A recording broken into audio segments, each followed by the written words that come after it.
Hello friends, आपसे अगर पूछा जाए कि रक्त का पीएच मान कितना होता है, रक्त रक्त कैसा है, तो ये साइंस में के ना पूछे ही जाते सवाल हमारी परीक्षा में। साइंस से 1 से 2 नंबर का अवश्य बनता है। अब देखिए, पूरी साइंस पढ़ने का कोई फायदा नहीं कंपटीशन में।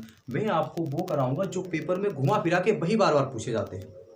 तो जो एसएससी और UP triple SC, SC GD, UP police, Delhi police, air force, इनके जो पेपर होते हैं इनमें घुमा फिरा के यही प्रश्न पूछे जाते हैं। तो मैं आपके लिए वही लाया हूँ कि हार्ट टच पूछा जाए किसकी इकाई है, ये किसकी आवृत्ति की इकाई है।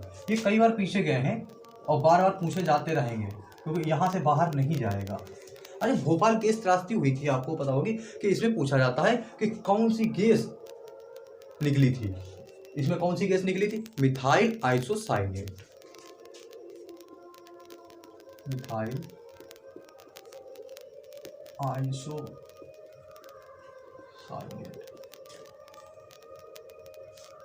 क्या निकली थी? Methyl isocyanate. फिर आपसे पूछा जाता है कि किसानों का मित्र किसे कहते हैं। ये तो आप सभी को पता होगा, किसानों का मित्र क्या होता है? केचुआ। ये कई बार घुमा फिरा के पेपरों में पूछा गया है। अब केचुआ की खेती को क्या कहते हैं? आप बताइए कि केचुआ की खेती को क्या कहते हैं? इसे कहते हैं केचुआ की खेती को वर्मी कल्चर। वर्मी कल्चर, ये आप नोट कीजिए। ये साइंस के ना कतई लल्लन टॉप आपके लिए हैं, बहुत अच्छे हैं। अच्छा बताइए, रक्त में थक्का जो जमता है, आपने देखा होगा अगर कोई कट जाता है तो खून बहता था, उसके बाद जो थक्का जमता है उसके लिए कौन सी विटामिन सहायक होती है रक्त को थक्का जमाने के लिए? ये तो ये होती है विटामिन के। और क्या कौन सी होती है? विटामिन के। फिर आपसे पूछा जाता है कि पीलिया रोग से कौन सा अंग प्रभावित होता है? पीलिया रोग से कौन सा अंग प्रभावित होता है? जिससे देखिए उसमें पीलिया में क्या होता है, हमारा चेहरा पूरी बॉडी पीली पड़ती हुई जा रही होती है क्योंकि उसमें लीवर खराब हो जाता है। तो जो ब्लड होता है वो पानी में चेंज हो जाता है धीरे धीरे। तो इससे कौन सा अंग प्रभावित होता है? लीवर। इसे आप याद रखेंगे। तो पीलिया रोग से कौन सा अंग प्रभावित होता है? पीलिया रंग से लीवर प्रभावित होता है। फिर आता है आनुवंशिकता के जनक। ये आनुवंशिकता के जनक हो गए, एक न्यूटन हो गए। ना उनके सर पर सेब गिरा होता, ना न्यूटन पढ़ना होता, ना आनुवंशिकता के जनक। इनने से अच्छा होता मटर खाई ली होती। अब नहीं खाई, उस पर इनने क्या किया, उनने इस पर रिसर्च स्टार्ट कर दिया। कौन करता है ऐसा? तो आनुवंशिकता के जनक आपसे पूछा गया है तो कौन होते हैं? मेंडल। ये मेंटल ही थे, इतना समझ लो आप। एक काम बढ़ा के दे गए हम लोगों के लिए।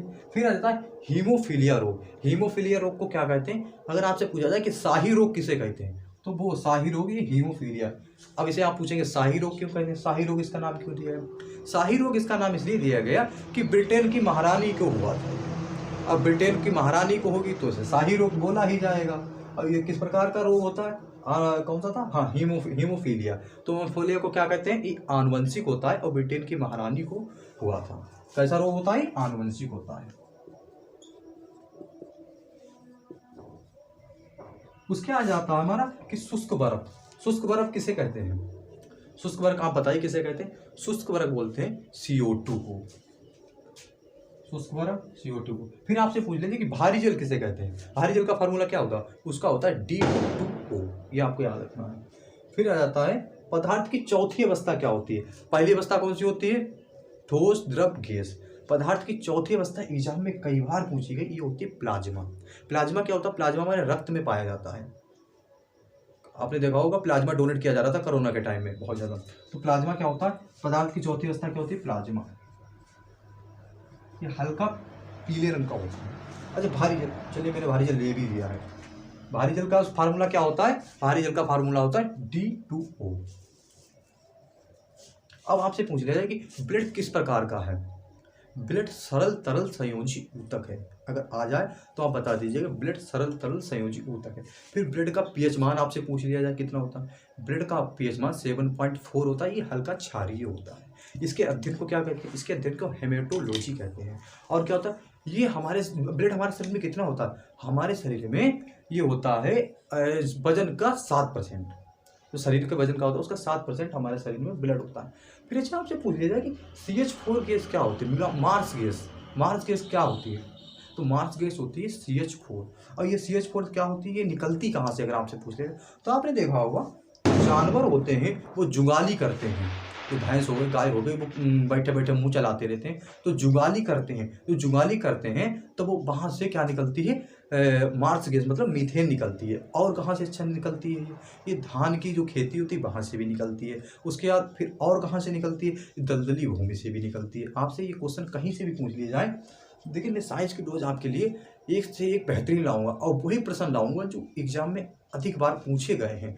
इस प्रकार से मैं लाता रहूँगा और आप देखिए, आप ये सारे नोट करते रहिएगा, ये बहुत इंपॉर्टेंट है। वीडियो छोटी होगी, हमारी इतनी लॉन्ग नहीं होगी, लेकिन इतनी वीडियो आपके लिए बहुत ज़्यादा सफिशियंट होगी। अगर आपको मेरी वीडियो अच्छी लगी तो लाइक शेयर सब्सक्राइब जरूर कीजिए। Thank you.